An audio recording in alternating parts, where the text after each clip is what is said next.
What happens when a team that everyone wrote off suddenly refuses to fold? What happens when 6 players, including the face of the franchise, are sidelined, yet the season doesn't end?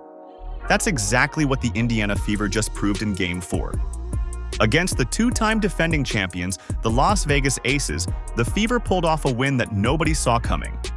And now, the series is headed to a do-or-die Game 5 with a trip to the WNBA Finals on the line.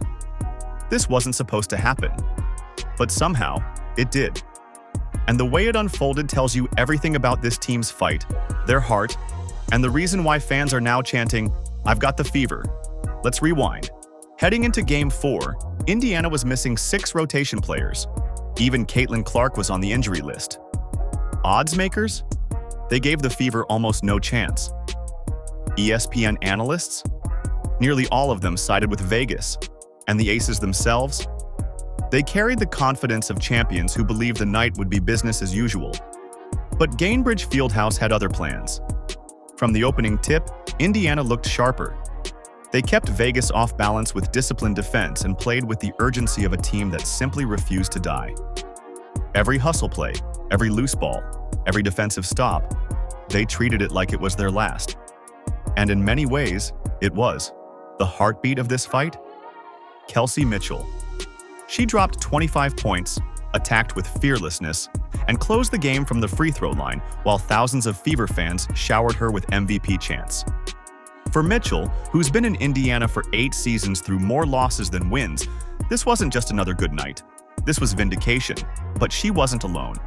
Aaliyah Boston put together a 2-way masterclass against the reigning MVP, A'ja Wilson. Wilson still scored 31, but Boston made her work for every single shot, while pouring in 24 points, 14 rebounds, and 5 assists of her own. On both ends of the floor, Boston stood tall, anchoring Indiana in a way fans hadn't seen since the Tamika Catchings era. And then there was Lexi Hull. Playing through a painful back injury, she became the defensive engine. She hounded Jackie Young, came up with 4 steals, grabbed 7 rebounds, and even chipped in timely buckets.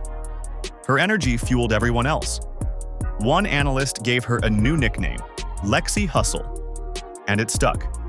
Game 4 wasn't perfect. Vegas made runs. Wilson carried them on offense.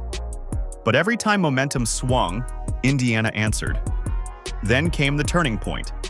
Becky Hammon, the Aces coach, called for a timeout she didn't have. The technical foul gave Indiana free points, and the message was clear. The pressure was no longer on Indiana. It was on Vegas. The champs looked rattled. The underdogs looked free. Odyssey Sims added the redemption arc. After going 0 for 7 in Game 3, plenty of people doubted her impact. But in Game 4, she came alive with 18 points on 6 of 9 shooting, slashing to the rim, forcing Vegas to collapse, and giving Mitchell and Boston more space to work with. Sha Petty? She gave steady veteran minutes, 7 points, 2 steals, and a calming presence whenever chaos threatened. Piece by piece, Indiana's rotation outlasted a team that was supposed to bury them. And then came Lexi Hull's words about her longest-standing teammate, Kelsey Mitchell. After the game, she didn't just compliment her. She said what Fever fans had been waiting years to hear. She deserves her flowers. For a player who carried the franchise through losing seasons, through pain, and through doubt, it hit different. Mitchell wasn't just a scorer anymore. She was the face of resilience, the reason Indiana is alive heading into Game 5. Now, everything shifts to Las Vegas, the Michelob Ultra Arena. A wall of noise, the 2-time champs with their season on the line, and Indiana, 1 win away from their first finals in a decade. The formula is no secret. Boston versus Wilson, another war in the paint. Mitchell, handling traps, making shots, and staying composed. Hull, if her back holds up, chasing Jackie Young across every screen. And Sims, bringing the energy off the bench. For Indiana, it's simple.